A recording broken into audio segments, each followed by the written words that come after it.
मधुबन के बाबा मुरली वाले, आपका क्या कहना। लाखों दिलों के आप उजाले, आपका क्या कहना। ओम शांति। आज प्यारे बाप दादा के साकार मधुर महावाक्य हैं 16 फरवरी 2026। आज की मुरली के सार में प्राणेश्वर बाबा कहे, बच्चे गाते हैं, यह कौन आया आज सवेरे सवेरे। सवेरे सवेरे कौन आकर मुरली बजाते हैं। तुम अभी मुरली सुन रहे हो ज्ञान सागर पतित पावन प्राणेश्वर बाबा से। शिव बाबा है प्राण बचाने वाला ईश्वर। कहते हैं ना, हे ईश्वर दुख से बचाओ। बाबा कहे वह हद की मदद मांगते हैं। अभी तुम बच्चों को मिलती है बेहद की मदद, क्योंकि बेहद का बाप है ना। फिर कहा कि यह सत्य नारायण की कथा भी है, अमर कथा भी है। तुम अभी इससे अमरपुरी का मालिक बनते हो अथवा नर से नारायण बनते हो। बाबा कहे संगम पर ही अमर बाबा पार्वतियों को कथा सुनाते हैं। एक पार्वती की बात नहीं है, सभी आत्मा पार्वतियों को अमरनाथ बाप आकर अमर कथा सुनाते हैं। और सेवा के लिए कहा कि जितना जितना तुम सर्विस में जोर भरेंगे, बाप का परिचय सबको देते रहेंगे, तो तुम्हारा प्रभाव बढ़ता रहेगा। बाबा कहे हाँ, विघ्न भी पड़ेंगे, क्योंकि यह रुद्र यज्ञ है ना, असुरों के विघ्न पड़ते रहते हैं। और विशेष पढ़ाई पर अटेंशन दिलाते कहा कि बाप ज्ञान सागर हैं, तो ज़रूर ज्ञान देंगे ना। योग में बैठो, अपने को आत्मा समझ बाप को याद करो, यह ज्ञान हुआ ना। बाबा कहते हैं मीठे बच्चे, तुमको और कुछ करने की दरकार नहीं है। स्कूल में सिर्फ कायदे से बैठना है। भल कितना भी बीमार हो तो भी मुरली मिस नहीं करनी है। पता नहीं सुनते सुनते शिव बाबा की याद में रहते रहते और प्राण तन से निकल जाए। इसलिए गाया जाता है, गंगा का तट हो, गंगा जल मुख में हो, तब प्राण तन से निकले, तब सदगति हो। वास्तव में यह है ज्ञान अमृत की बात। बाबा कहे तुम्हारे सचमुच ऐसे ही प्राण तन से निकलने हैं। सुनते हैं प्यारे बाप दादा के अनमोल मधुर महावाक्य। आज बाबा कहे मीठे बच्चे, प्राणेश्वर बाप आए हैं तुम बच्चों को प्राण दान देने। प्राण दान मिलना अर्थात तमो प्रधान से सतो प्रधान बनना। मीठे बच्चे, प्राणेश्वर बाबा आए हैं तुम बच्चों को प्राण दान देने। प्राण दान मिलना अर्थात तमो प्रधान से सतो प्रधान बनना। आज मुरली से प्रश्न है, ड्रामा के हर राज को जानने के कारण कौन से सीन तुम्हारे लिए नए नहीं है। उत्तर में बाबा कहे, इस समय जो सारी दुनिया में हंगामा है, विनाश काले विपरीत बुद्धि बन अपने ही कुल का खून करने के लिए अनेक साधन बनाते जाते हैं। यह कोई नई बात नहीं, क्योंकि तुम जानते हो यह दुनिया तो बदलनी ही है। महाभारत लड़ाई के बाद ही हमारी नई दुनिया आएगी। आज मुरली में गीत बजा, यह कौन आया आज सवेरे सवेरे। ओम शांति। सवेरे सवेरे यह कौन आकर मुरली बजाते हैं।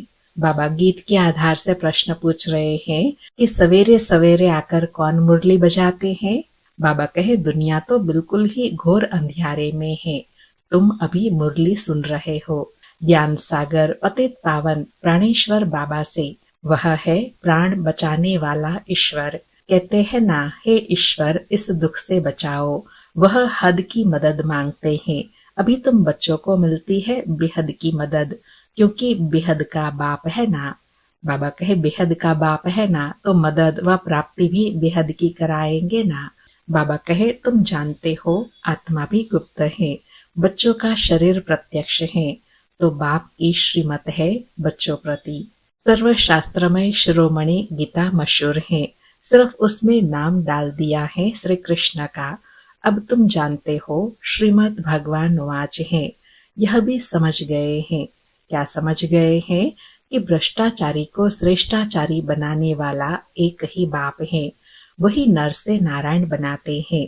कथा भी है कौन सी, सत्यनारायण की। गाया भी जाता है अमर कथा। अमरपुरी का मालिक बनाने अथवा नर से नारायण बनाने की एक ही है।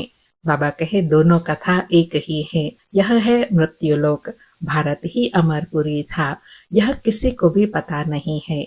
यहाँ ही अमर बाबा ने पार्वतियों आत्माओं को सुनाया है। बाबा कहे यह अमर कथा बाबा यहाँ धरती पर आकर आत्मा पार्वतियों को कथा सुनाते हैं, जिससे आत्मा अमर बनती है, अर्थात फिर कभी अकाले मृत्यु नहीं होती है। बाबा कहे एक पार्वती व एक द्रौपदी नहीं थी, यह तो बहुत बच्चे सुन रहे हैं। शिव बाबा सुनाते हैं ब्रह्मा द्वारा। बाप कहते हैं मैं ब्रह्मा द्वारा मीठे मीठे बच्चों को समझाता हूँ। बाप ने समझाया है बच्चों को। क्या समझाया है? आत्म अभिमानी जरूर बनना है। बाप ही बना सकते हैं। दुनिया में एक भी मनुष्य मात्र नहीं जिसको आत्मा का ज्ञान हो। आत्मा का ही ज्ञान नहीं है तो परमात्मा का ज्ञान कैसे हो सकता है? कह देते हैं हम आत्मा सो परमात्मा। कितनी भारी भूल में सारी दुनिया फंसी हुई है। बिल्कुल ही पत्थर बुद्धि है। विलायत वाले भी पत्थर बुद्धि कम नहीं है। यह बुद्धि में नहीं आता है कि यह जो हम बॉम्ब्स आदि बना रहे हैं, यह तो अपना भी खून, सारी दुनिया का भी खून करने के लिए बना रहे हैं। तो इस समय बुद्धि कोई काम की नहीं रही है। बाबा कहे तमो प्रधान दुनिया है ना, तो हर एक मनुष्य तमो प्रधान है, तो फिर कार्य भी ऐसे ही करते हैं। बाबा कहे अपने ही विनाश के लिए सारी तैयारी कर रहे हैं। तो बच्चों के लिए यह कोई नई बात नहीं है। जानते हो ड्रामा अनुसार उन्हों का भी पार्ट है। ड्रामा के बंधन में बांधे हुए हैं। पत्थर बुद्धि न हो तो ऐसा काम कर सकते हैं क्या?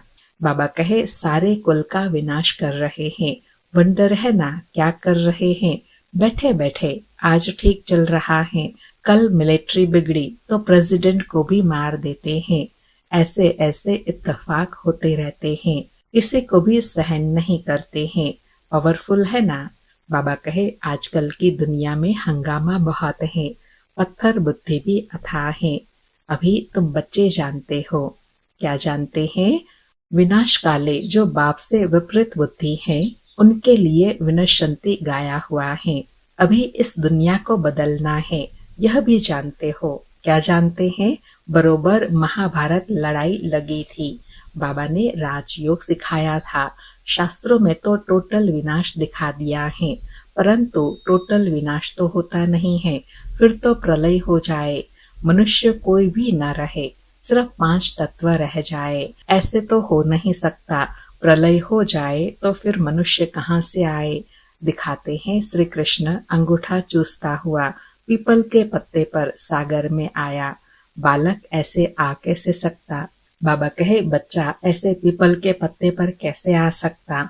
शास्त्रों में ऐसी ऐसी बातें लिख दी हैं जो बात मत पूछो। अभी तुम कुमारियों द्वारा विद्वानों भीष्म पितामह आदि को भी ज्ञान बांध लगते हैं। वह भी आगे चलकर आएंगे। जितना जितना तुम सर्विस में जोर भरेंगे, बाप का परिचय सबको देते रहेंगे, उतना तुम्हारा प्रभाव बढ़ेगा। हाँ, विघ्न भी पड़ेंगे। बाबा दोनों बातें बता रहे हैं कि आगे चलते जाएंगे तो तुम्हारा प्रभाव भी बहुत पड़ेगा और विघ्न भी साथ में पड़ेंगे। बाबा कहे बेचारे पत्थर बुद्धि मनुष्य कुछ नहीं जानते कि यह क्या है। कहते हैं इन्हों का तो ज्ञान ही न्यारा है। अभी तुम समझते हो। नई दुनिया के लिए नई बातें हैं। बाप कहते हैं यह राजयोग तुमको और कोई सिखला नहीं सकेंगे। ज्ञान और योग बाप ही सिखला रहे हैं। सदगति दाता एक ही बाप है, वही पतित पावन है, तो जरूर पतितों को ही ज्ञान देंगे ना। बाबा कहे तुम बच्चे समझते हो। बाबा ने फिर कहा बच्चे समझते हैं। क्या समझते हैं? हम पारस बुद्धि बन पारसनाथ बनते हैं।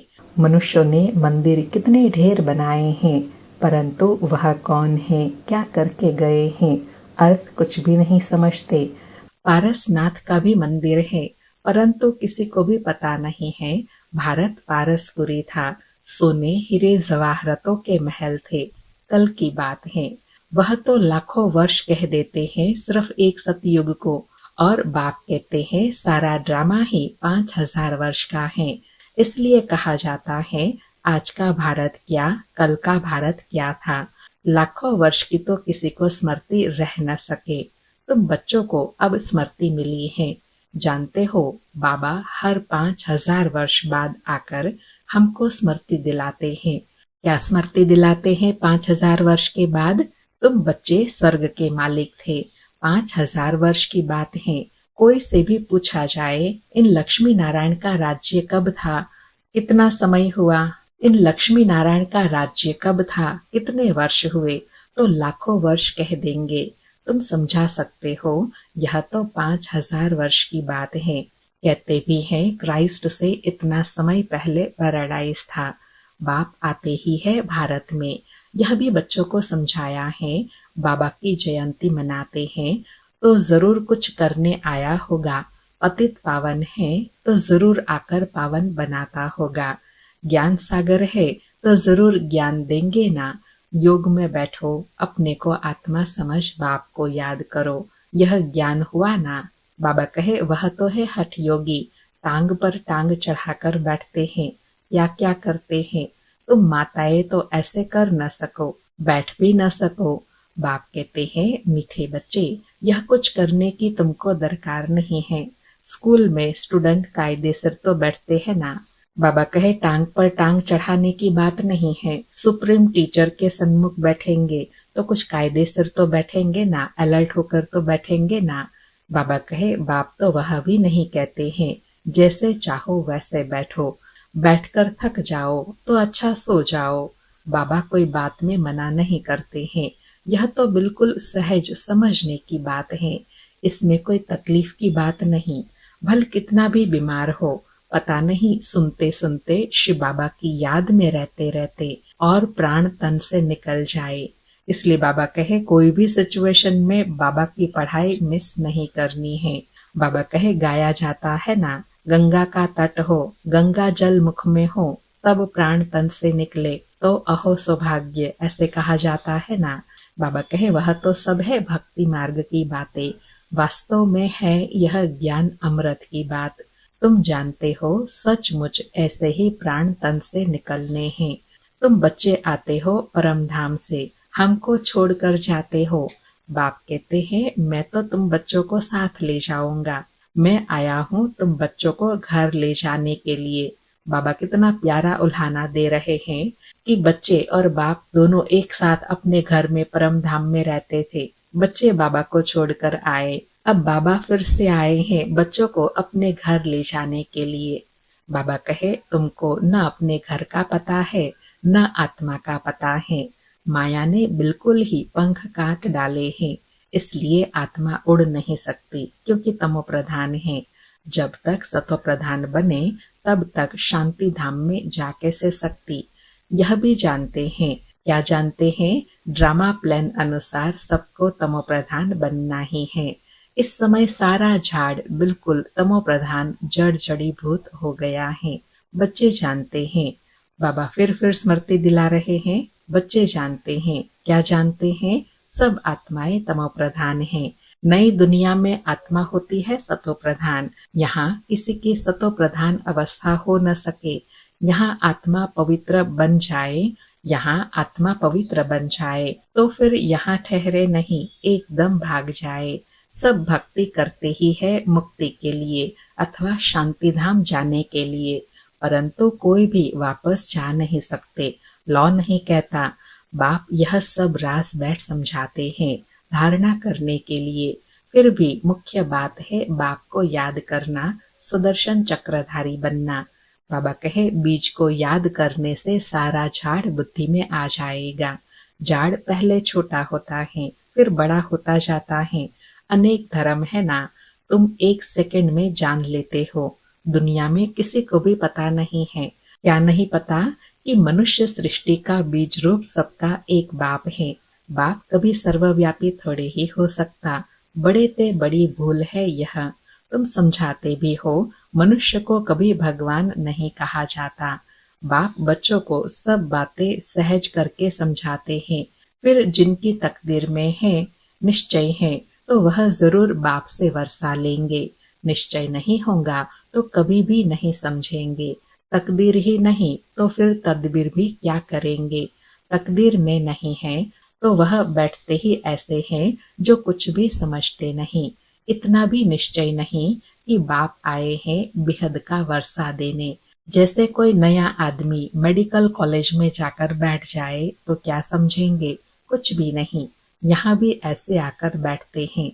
इस अविनाशी ज्ञान का विनाश नहीं होता। बाबा दोनों बात स्पष्ट कर रहे हैं कि एक तो यह ऊंची पढ़ाई है तो हर कोई नहीं पढ़ सकते हैं, लेकिन अगर किसी की बुद्धि में थोड़ा सा भी ज्ञान आ गया तो उस ज्ञान का विनाश नहीं होता है, क्योंकि यह अविनाशी ज्ञान है।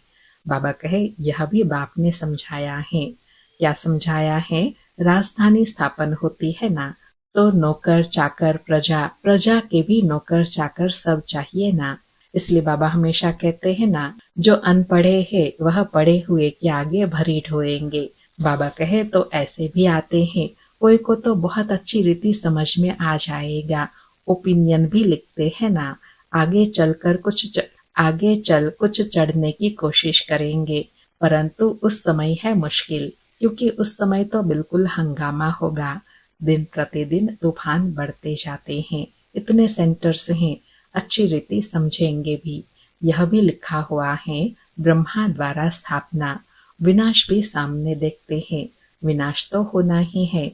गवर्नमेंट कहती है जन्म कम हो, परंतु इसमें कर ही क्या सकेंगे, क्योंकि बाबा कहे तमो प्रधान दुनिया है ना, जाड़ की वृद्धि तो होनी ही है। जब तक बाप है तब तक सब धर्मों की आत्माओं को यहाँ रहना ही है। जब जाने का समय होगा तब आत्माओं का आना बंद होगा। अभी तो सबको आना ही है, परंतु यह बातें कोई समझते नहीं है। बापूजी भी कहते थे रावण राज्य है, हमको राम राज्य चाहिए।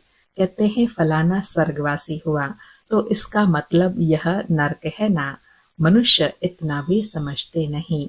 स्वर्गवासी हुआ तो अच्छा है ना, जरूर नरकवासी था। बाबा समझाते हैं मनुष्यों की सूरत मनुष्यों की, सीरत बंदर की है। सब गाते रहते हैं पतित पावन सीताराम, हम पतित हैं, पावन बनाने वाला बाबा है। वह सब है भक्ति मार्ग की सीताएं। बाप है राम, इसको सीधा कहो तो मानते नहीं, राम को बुलाते हैं। अभी तुम बच्चों को बाप ने तीसरा नेत्र दिया है, तुम जैसे अलग दुनिया के हो गए हो। पुरानी दुनिया में क्या क्या करते रहते हैं, अभी तुम समझते हो। तुम बच्चे बेसमझ से समझदार बने हो। रावण ने तुमको कितना बेसमझ बना दिया था, रावण ने तुमको कितना बेसमझ बना दिया है। बाप समझाते हैं इस समय सभी मनुष्य तमो प्रधान बन गए हैं, तब तो बाप आकर सतो प्रधान बनाते हैं। बाप कहते हैं भल तुम बच्चे अपनी सर्विस भी करते रहो, सिर्फ एक बात याद रखो, बाप को याद करो। बाबा कहे और सब बातें छोड़ एक बात याद रखो। क्या? एक बाप को याद करना है।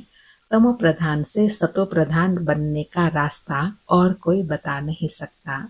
सर्व का रूहानी सर्जन एक ही है, वही आकर आत्माओं को इंजेक्शन लगाते हैं, क्योंकि आत्मा ही तमो प्रधान बनी है। बाप को अविनाशी सर्जन कहा जाता है। अभी आत्मा सतो प्रधान से तमो प्रधान बनी है, इनको इंजेक्शन चाहिए। बाप कहते हैं बच्चे अपने को आत्मा निश्चय करो और अपने बाप को याद करो। कौन सा इंजेक्शन लगाते हैं बाबा? अपने को आत्मा निश्चय कर और एक बाप को याद करो। यह इंजेक्शन जब आत्मा को लगता है, अर्थात समझ आती है, तो फिर आत्मा तमो प्रधान से सतो प्रधानता की ओर निकल जाती है।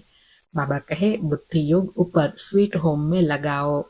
हमको स्वीट साइलेंस होम में जाना है। निर्वाण धाम को स्वीट होम कहा जाता है। अच्छा, मीठे मीठे सिकिलथे बच्चों प्रति माता पिता बाप दादा का याद प्यार और गुड मॉर्निंग। रूहानी बाप की रूहानी बच्चों को नमस्ते। हम रूहानी बच्चों की रूहानी माता पिता बाप दादा को याद प्यार गुड मॉर्निंग और नमस्ते नमस्ते। सारी मुरली से धारणा के लिए सार है। पहला पॉइंट, यह पुरानी दुनिया विनाश हुई पड़ी है, इसलिए इससे अपने आप को अलग समझना है। झाड़ की वृद्धि के साथ साथ जो विघ्न रूपी तूफान आते हैं, उनसे डरना नहीं है, पार होना है। दूसरा पॉइंट, आत्मा को सतो प्रधान बनाने के लिए अपने को ज्ञान योग का इंजेक्शन देना है, अपना बुद्धि योग स्वीट होम में लगाना है। आज प्यारे बाबा का वरदान है, पहले आपके पाठ द्वारा ताजधारी बनने वाले चतुर सुजान भव। पहले आपके पाठ द्वारा ताजधारी बनने वाले चतुर सुजान भव। स्पष्टीकरण है, जैसे बाप दादा अपने को ओबीडियंट सर्वेंट कहते हैं, सर्वेंट कहने से ताजधारी स्वतः बन जाते हैं, ऐसे आप बच्चे भी स्वयं नम्र चित बन दूसरे को श्रेष्ठ सीट दे दो। उनको सीट पर बिठाएंगे तो वह उतरकर आपको स्वतः ही बिठा देंगे। अगर आप बैठने की कोशिश करेंगे तो वह बैठने नहीं देगा, इसलिए बिठाना ही बैठना है। तो पहले आपका पाठ पक्का करो, फिर संस्कार भी सहज ही मिल जाएंगे, ताजधारी भी बन जाएंगे। यही चतुर सुजान बनने का तरीका है। इसमें मेहनत भी नहीं, प्राप्ति भी ज्यादा है। बाबा कहे, पहले आपके पाठ द्वारा ताजधारी बनने की विधि क्या है? चतुर सुजान बनना। क्योंकि बाबा कहे, पहले मैं करेंगे तो दूसरा आपको आगे आने नहीं देगा। दूसरे को आगे करने से वह आपके मार्ग में रुकावट नहीं डालेगा। आज का स्लोगन है, अव्यक्त स्थिति का अनुभव करने के लिए अंतर्मुखी एकांतवासी बनो। अव्यक्त स्थिति का अनुभव करने के लिए अंतर्मुखी एकांतवासी बनो। आज के अव्यक्त इशारे हैं, एकता और विश्वास की विशेषता द्वारा सफलता संपन्न बनो। आज बाबा कहे, अभी तक अलग अलग फूल अपनी अपनी रंगत दिखा रहे हैं, लेकिन जो गुलदस्ते के रूप में अपनी खुशबू फैलाएंगे, शक्ति दल प्रत्यक्ष होगा, तब यह संगठन की शक्ति परमात्मा प्रत्यक्षता के निमित्त बनेंगी। अभी एक एक अलग होने के कारण मेहनत ज्यादा करनी पड़ती है, लेकिन जब संगठन एक मत होगा तो मेहनत कम, सफलता ज्यादा होंगी। अर्थात एक फूल से ज्यादा जब सारे फूल मिलकर गुलदस्ता बन जाता है तो उसकी वैल्यू बढ़ जाती है। तो ऐसे संगठन की शक्ति ही परमात्मा बाप को प्रत्यक्ष करने के निमित्त बनेंगी। अच्छा, ओम शांति। शुक्रिया बाबा, शुक्रिया।